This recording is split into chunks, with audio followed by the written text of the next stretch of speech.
I never thought that Mother's Day would end up being the day my daughter publicly disowned me. Not in a fight, not in a private message on Instagram. That morning, I didn't get a single message from Madison. No Happy Mother's Day, no call, not even a damn forwarded meme. I sat there staring at my phone like a fool, refreshing my notifications every 10 minutes. By noon, I told myself maybe she was just busy. I even chuckled, trying to be lighthearted about it.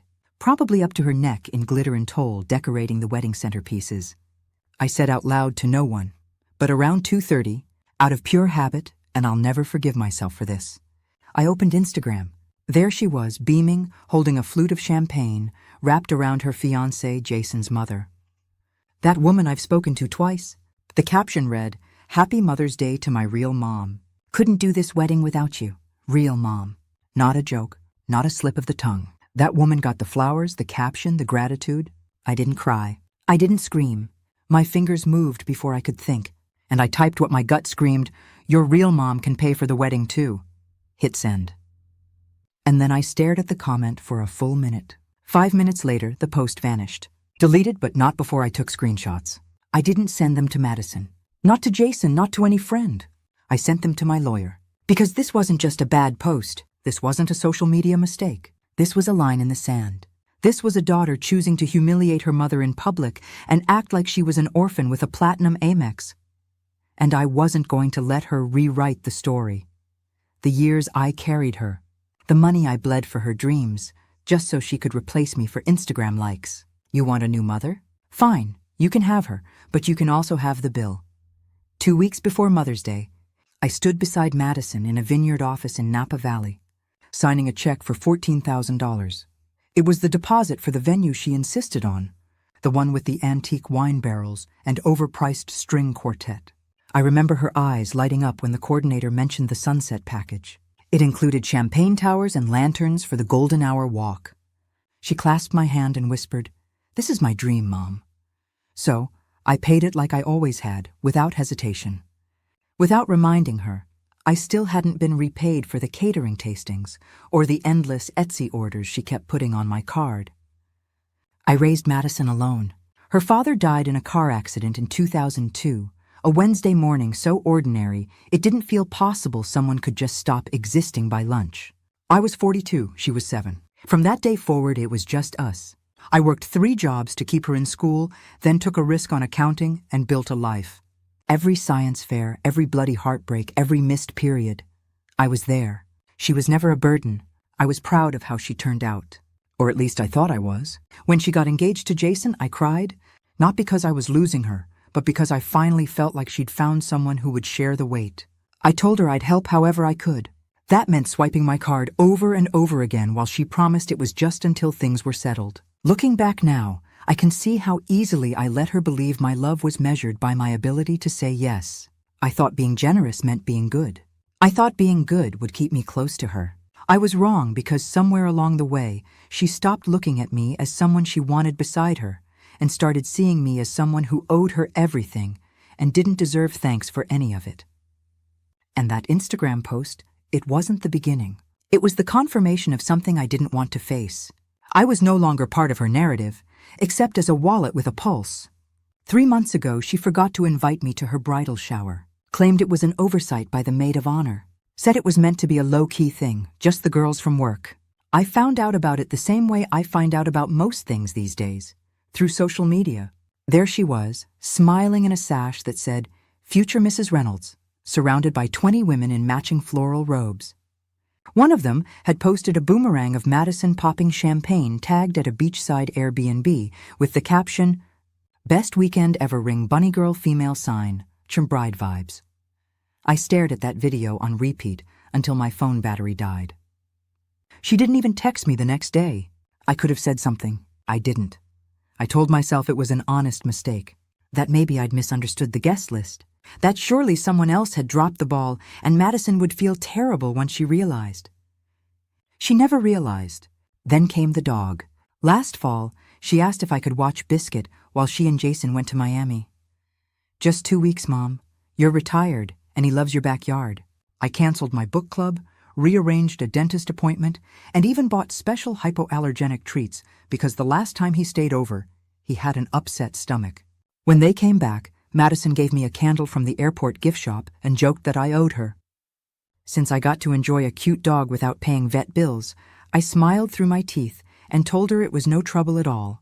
But it was, and the thing is, I noticed how she spoke to me had started to change. Not abrupt, not overt, just thinner, dismissive. She stopped calling unless she needed something. Our conversations were reduced to logistics, deposits, appointments, errands. I became a service provider, not a mother. Still, I said nothing. I held on to hope like it was a raft. I told myself, she stressed, we'd make people selfish. It'll pass.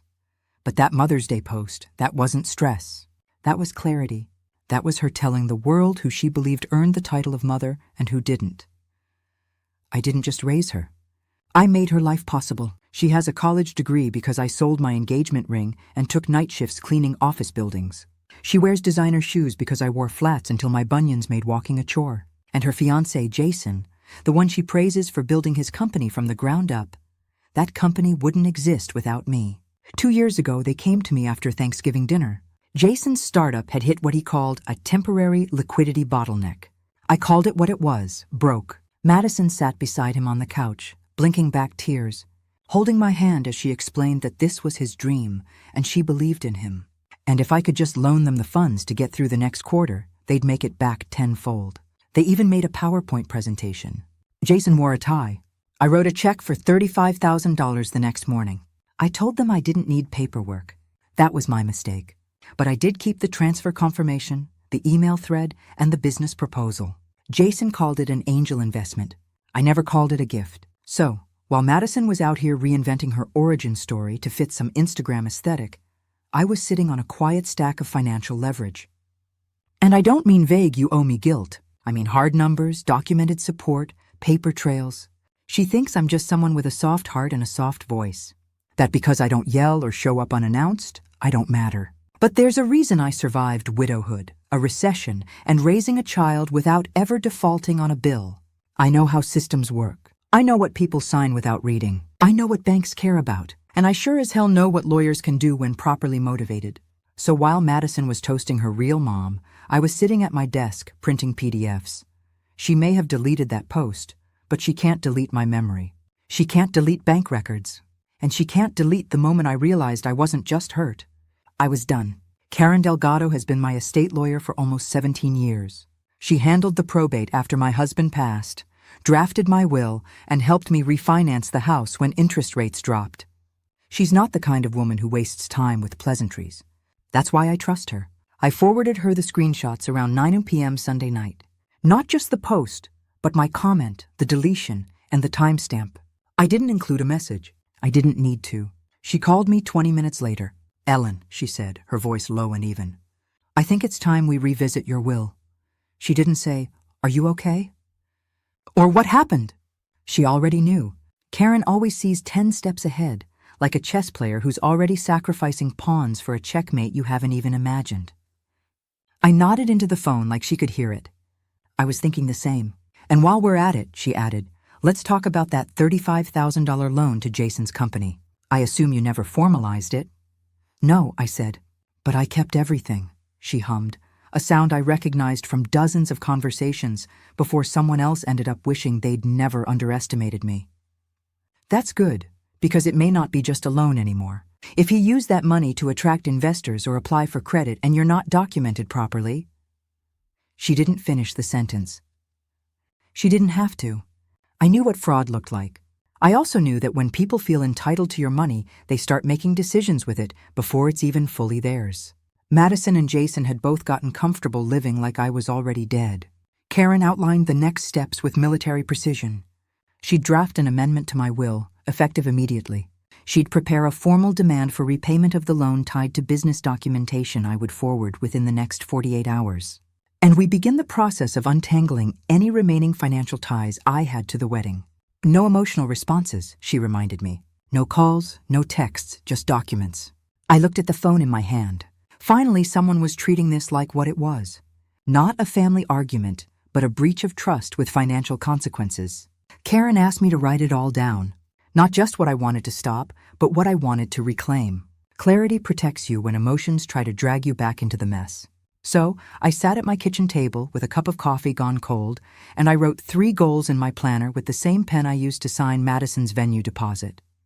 1. Reclaim my financial stake in Jason's business. That $35,000 wasn't a gift. It was a bridge loan to keep his ego afloat. I was done pretending it was anything less. If he registered my funds as part of his capital structure, then I was a stakeholder legally, financially, and possibly criminally if he'd misrepresented my role. 2. Remove Madison from my will completely.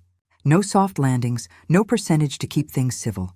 I wanted her gone from every clause and contingency, down to the obituary language and funeral instructions. My will had once reflected a woman who believed her daughter would always protect her legacy. That woman was gone. 3. Cancel every wedding payment under my name. I wasn't just pulling support. I was taking my name back off the contracts, off the guest list, off the narrative Madison had twisted until I was nothing but an invisible ATM in nude lipstick. I thought about adding a 4th, something emotional, something about making her feel the absence of me. But I didn't, because that's not how power works. Power isn't rage, it's control. And I wasn't going to waste another breath trying to get Madison to understand what she'd done. If she wanted to rewrite family history, she could pay the editor's fee. But she wasn't going to do it on my dime. Karen called later that evening to confirm she'd started the paperwork. "We'll make it all clean and binding," she said. "And once we pull the bank records and paper trail, we'll have enough for a formal breach of fiduciary responsibility." If it comes to that, I didn't flinch. Let it come to that. It was a screenshot from January. A Zelle request Madison had sent me labeled "for Mom's wedding gown." Sparkling heart person with veil medium light skin tone. Those exact words, not my gown, Mom's clear as day, no ambiguity. It was $3,500. Sent the morning after we went shopping together in that boutique she loved. The one with the exposed brick and gold hangers that made every dress look 10 times more expensive than it already was. I remember that day too well now. I remember standing on the plush rug, watching her step out of the dressing room in lace and tulle, tears filling both our eyes. "You should try something on too," she joked. "It's your big day too," I laughed. I told her I didn't need a dress, just the honor of being there. She insisted on buying me one anyway, said the mother of the bride deserved to feel special. I didn't argue. I never did with Madison when she turned on the charm. That moment felt sacred. One of those rare glimpses when she still looked at me like she did at 5 years old, like I was her whole world. Now it was evidence. Karen highlighted it in yellow and added a note in the margin. "Contradicts any claim that you weren't included or involved. Establishes intent and acknowledgement of your role in the wedding." It also, I realized, documented her change in narrative. Back in January, I was Mom. By May, I was a footnote she deleted online. That's not just disrespect, that's revisionism. And the fact she forgot about this zeal request, the sheer sloppiness of it, told me something else. She didn't think I'd fight back. Karen advised we start compiling all similar transactions. Anything labeled, mentioned, or referenced to me as part of their wedding planning would help build a case for financial misrepresentation if they tried to claim these were gifts or unprompted contributions. "I hope you kept receipts," she said. "Oh, Karen, I didn't just keep receipts. I categorized them. Some women collect scrapbooks. I keep spreadsheets." I opened QuickBooks and pulled up the folder labeled Madison Wedding 2024. Not hidden, not encrypted, just sitting there on my desktop waiting to be respected. I'd started it last September when she first mentioned booking vendors early to lock in 2023 pricing. I should have known that meant I'd be paying. The entries were categorized, dated, cross-referenced by vendor name and confirmation number. $14,200 for the venue deposit at Napa Grove Vineyards. $30,500 for the gown labeled Mom's Wedding Dress from Ivory Room Bridal. $60,100 for catering prepayment to Linden and Fig, which includes a premium cocktail hour add-on for $1,750, and custom signage and table decor from Etsy, plus a local calligrapher for $35,000. Even the emojis. Madison had a habit of sending hearts after every dollar she asked for, 3 heart emojis. Like it softened the hit. It didn't. What it did do, however, was create a clear trail of consent requests and acknowledgments. "That matters in court." Karen confirmed it. "You're not just a mother who gave too much," she said. "You're a financier who documented terms. Even if they didn't sign, their digital acknowledgments hold weight, especially when paired with evidence of reliance." I sorted the ledger into categories and emailed it to her with a subject line that read, "Preliminary list, not exhaustive," because it wasn't. I still had receipts to comb through, emails, calendar invites, and photos of me attending venue tours and tastings, proof that I was not some absentee parent they could erase with one Instagram caption. Every entry made me feel colder, not angry, not even sad anymore, just done. The version of me who gave out of love was gone. What remained was a woman who'd spent her life being responsible and was finally ready to demand the same in return. It came at 11:12 p.m. I was already in bed reading through an old cookbook I'd once thought of giving her as a bridal gift. The phone lit up on my nightstand, and for a moment my chest tightened with something close to hope. But the moment I saw her name, I knew better. That was immature. You embarrassed me in front of Jason's family. What you did was cruel. No apology, no explanation, just a shifting of blame, like my pain had somehow interrupted the Madison show and ruined the season finale. I stared at the message for a full minute, then turned off the screen. I didn't reply. The next morning, Jason followed up. His text was longer, more carefully worded, but no less condescending. "Please don't ruin this for Madison. She's been under a lot of stress. The wedding's been a huge undertaking. She's trying her best." I counted them later, 47 missed calls and texts from them combined over the next 48 hours. Not one of them said, "I'm sorry." Instead, Madison tried guilt. "I can't believe you'd sabotage my wedding over one post. You know I didn't mean it that way." Then came entitlement. "You said you'd support me through this. I don't understand why you're pulling away now." Finally, desperation. "Can we at least talk? I think this is being blown way out of proportion." That was the part that stung most. The idea that this fracture was somehow equal, mutual, that I'd simply misunderstood being erased in public by the daughter I had once carried on my back through snowstorms to daycare. She wanted to talk only after her image began to crack. She wanted my silence, not my forgiveness. Karen reminded me not to respond. "Let them feel your absence. Document everything. If they escalate further, we'll need a record of tone, language, and any perceived threats." So I left the messages on read the same way she'd left me on read on every birthday, every skipped holiday, every chance she had to treat me like a mother instead of a credit line with lipstick. Karen and I met in her office that Friday morning. She'd had her paralegal print and tab every financial contribution I'd made to the wedding, the business, and anything else Madison or Jason had touched in the last 2 years.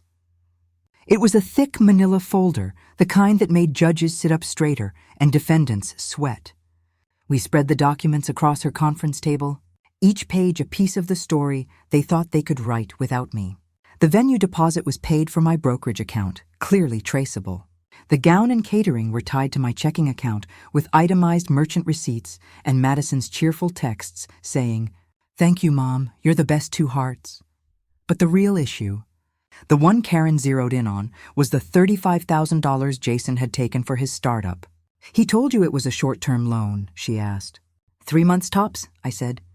"He said he needed it to close a bridge round before tax season."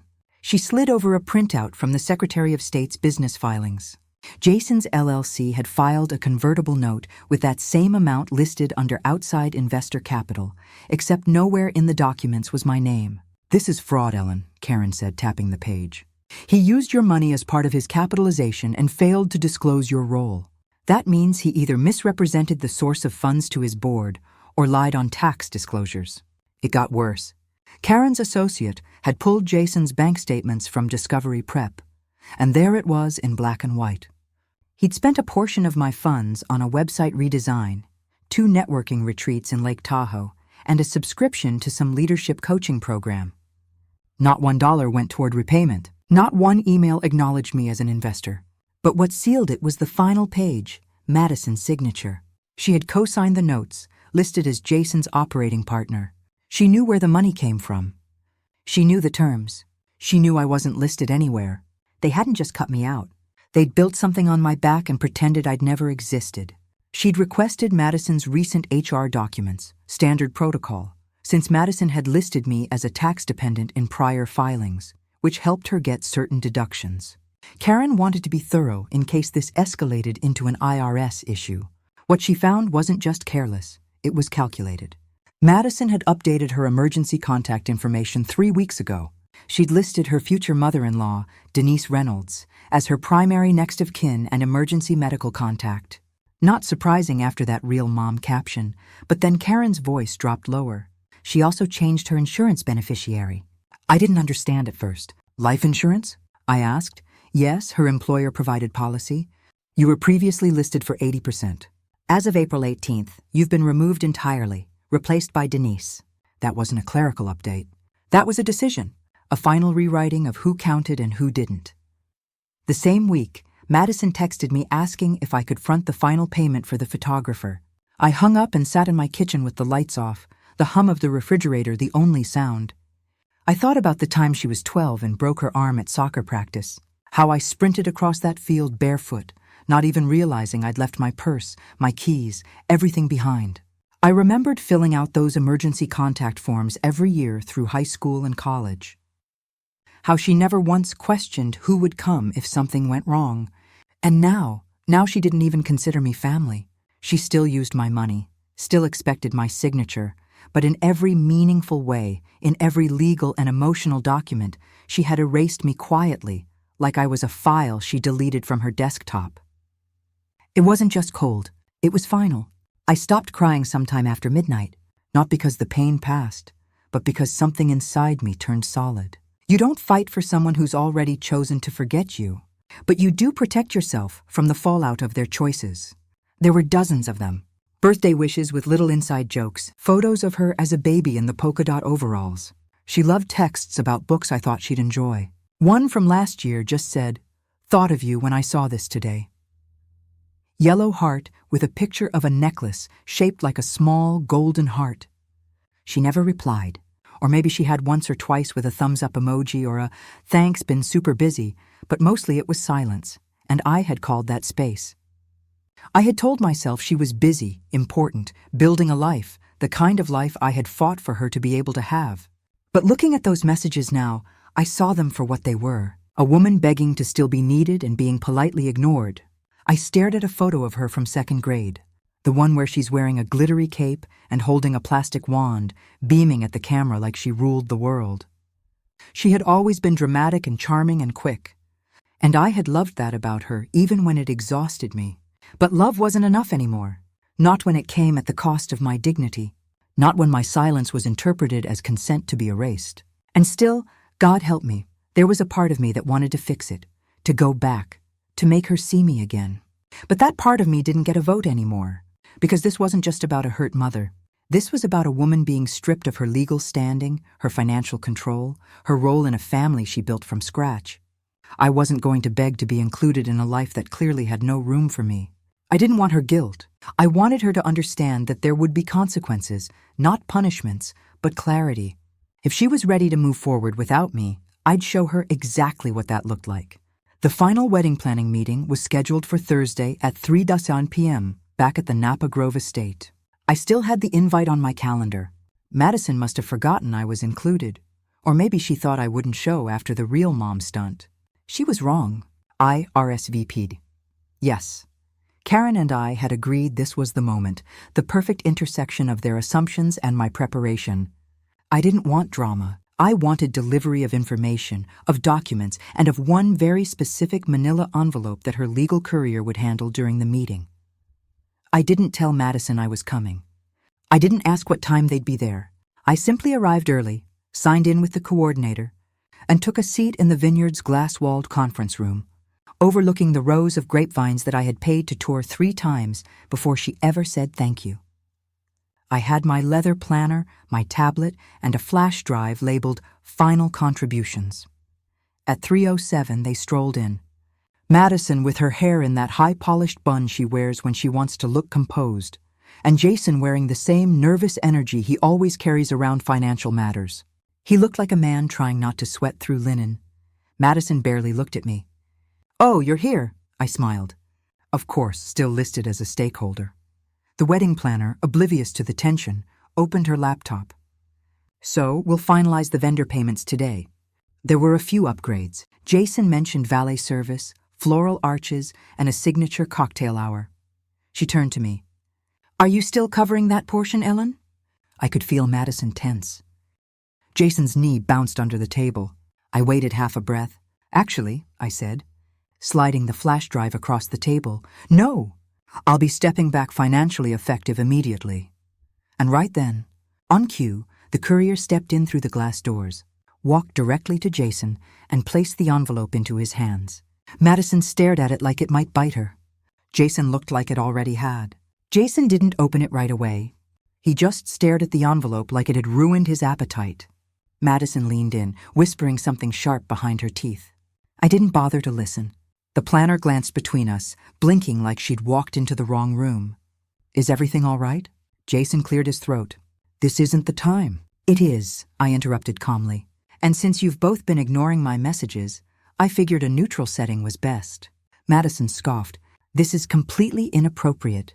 I looked at her, really looked at her, and for the first time in months, I felt nothing but clarity. So was deleting your own mother from your wedding post. So was spending my money while rewriting your history. I turned back to the planner to answer your earlier question. No, I won't be covering the upgrades or the remaining balance or anything else going forward. The planner nodded slowly, her hands hovering above her keyboard. Understood. Jason finally opened the envelope. The room changed as his eyes scanned the first page, the second. By the third, he looked pale. Madison reached over and snatched the documents from his hand. What is this? Inside the envelope were a formal termination of all financial agreements, including wedding-related expenses, a legal demand for repayment of the $35,000 loan with terms for restitution and interest if not addressed within 30 days, an updated copy of my will officially removing Madison as beneficiary, and a revocation notice removing me from all guest lists, seating charts and family designations attached to the event. Madison gasped, then laughed, brittle and loud. You can't do this. You can't just undo everything. Jason didn't say a word. He just kept reading, lips pressed into a thin, bloodless line. The planner cleared her throat. Should I cancel the booking? I turned to her. Yes. Then I looked directly at Madison, my voice steady as a gavel. Let your real mom cover the rest. Madison wasn't so quiet. She slammed the folders shut and hissed. You're just trying to ruin this for me. This is my wedding. No, I said calmly. This is your mess. I'm just withdrawing my name from it. She turned to Jason. Say something. Jason's voice came out hollow. The money's gone. The planner stood frozen, eyes wide, like she wasn't sure if she should excuse herself or call security. I glanced at her and offered a small smile. You're fine to step out. This isn't your fight. She left in a rush, quietly pulling the glass door closed behind her. Madison looked at Jason, then back at me. You're actually going through with this? You're demanding the money back from your own daughter? I didn't flinch from the man who signed a business proposal, accepted a wire, used it in a convertible note filing, and failed to list me as an investor. Yes, Jason finally met my eyes. I didn't know what I was doing back then. I thought it was informal. Then you shouldn't have spent it like it wasn't. I reached into my planner and pulled out a printed photo. It was from the night of their engagement. Madison in a white dress, Jason grinning beside her, a bottle of champagne in his hand. Behind them on the kitchen counter was the envelope I had given them that night, the check for $35,000. I believed in you, I said, looking straight at him. But belief is not a blank check. It has limits. Madison crossed her arms, defiant. So what? You're going to sue your own child? I stood, smoothing my blouse. No, I'm going to collect what's owed to me. Whether it comes from a lawyer, a lien, or a settlement is up to you. Jason looked like he wanted to disappear into the floor. Madison just stared, furious, but unsure where to throw it. That was the moment it shifted. They weren't mad at me. They were scared of what I'd built without them noticing. Jason slumped in his chair, gripping the edge of the table like it might anchor him. His mouth opened twice before any words came out. We didn't mean to take advantage of you. We just didn't think it was all that formal. Karen appeared on the screen just then, projected onto the vineyard's oversized monitor via Zoom. She'd scheduled herself to join remotely, not to participate, but to observe. Until now. Actually, Karen said, her voice cool and clipped, it was formal. Your signatures, your email correspondence, and the bank transfers all support that this wasn't a gift. Mr. Reynolds, it was a secured investment, and you failed to disclose it legally or ethically. Madison whipped around to face the screen. This is insane. You're our lawyer, too. Karen smiled, not kindly. Incorrect. I represent Ellen, and I have from the beginning. Silence. A silence thick enough that you could feel Madison's image of herself crack a little. The wedding planner knocked once before cautiously peeking back in. Sorry to interrupt, but I do need to confirm. Are we canceling the booking, or should I hold it in pending status? I turned to her, calm and clear. Yes, cancel it. I didn't look at Madison when I said it. I looked at Jason. Let him be the one to explain to her how the money was never theirs, how the photographers, the florist, the $8,000 gown she still hadn't picked up. It was all built on a foundation that now had an expiration date. Jason nodded, barely audible. Cancel it, the planner stepped out quickly. I heard her say something into her walkie-talkie, code for shutting it down before the deposit window passed. And just like that, it was done. The venue, the catering, the upgrades gone. No screaming, no spectacle, just a few sheets of paper, a lawyer on Zoom, and a mother who'd finally stopped asking for gratitude and started taking back what was hers. The first sign came on Wednesday morning. Jason's business account was frozen. Karen had filed a notice of pending litigation, citing improper reporting of investment funds and failure to disclose stakeholders. That gave the bank cause to halt all outgoing transactions. The second sign came via social media, the same place Madison had tried to rewrite me out of her life. The maid of honor, a girl named Alyssa, posted a TikTok that went semi-viral before she deleted it. It was just a few seconds long. A screenshot of the infamous Real Mom post followed by my comment, then a caption written in white block letters, plot twist. Mom was the one paying for the wedding. She pulled the plug. Hard nail polish, medium light skin tone, Jack action shave consequences. It got over 60,000 views in 2 hours. I didn't post a word. I didn't comment. I didn't like anything. I didn't need to. People filled in the blanks just fine without me. Madison's friends started to drop off. I saw the follower count on her wedding Instagram dip. Vendors began tagging her in polite just confirming cancellation per client request posts. There was no wedding website anymore. The registry vanished overnight. Even Denise, her real mom, called me. It was a voicemail I didn't expect. Her voice was shaking. Ellen, I didn't know about any of it. Madison told me you didn't want to be involved, that you were bitter. I'm so sorry. I didn't return the call, not because I wanted to be cruel, but because there was nothing left to say. When people believe a lie long enough, they become part of it. Denise let Madison paint a new version of our story, and she liked the role it gave her, the beloved matriarch, in a fairy tale that wasn't hers to claim. But real stories have roots, and mine go deeper than Madison ever imagined. Let the public whisper. Let them piece together what happened through rumors and receipts. I wasn't hiding anymore. I just wasn't explaining myself either. Jason received the formal demand letter by certified mail on Friday. Karen had laid it out in unambiguous terms. Repayment of the $35,000 or legal proceedings would begin within 21 days. Interest applied. All correspondence admissible in court. He didn't respond. Not to me, not to Karen, but his company accountant did. Turns out she'd been kept in the dark about the origin of those funds. Once she saw the documentation we submitted, she filed her own complaint with the IRS, flagging Jason's financial filings for the last 2 quarters. Madison, meanwhile, lost almost everything tied to the wedding. The venue canceled. The photographer withheld the deposit after reviewing the cancellation clause, one she'd insisted I sign for. The caterer backed out and kept the tasting fee. Every contract had been in my name, and I revoked all of them. She posted a short statement on her Instagram story, white background, black text. Due to unforeseen circumstances, we are postponing the wedding. No apology, no clarification, just silence where her fantasy used to be.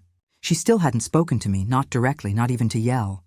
But through the paper trail, the contracts, the financial knots she didn't know how to untie, I think she finally understood what she'd done.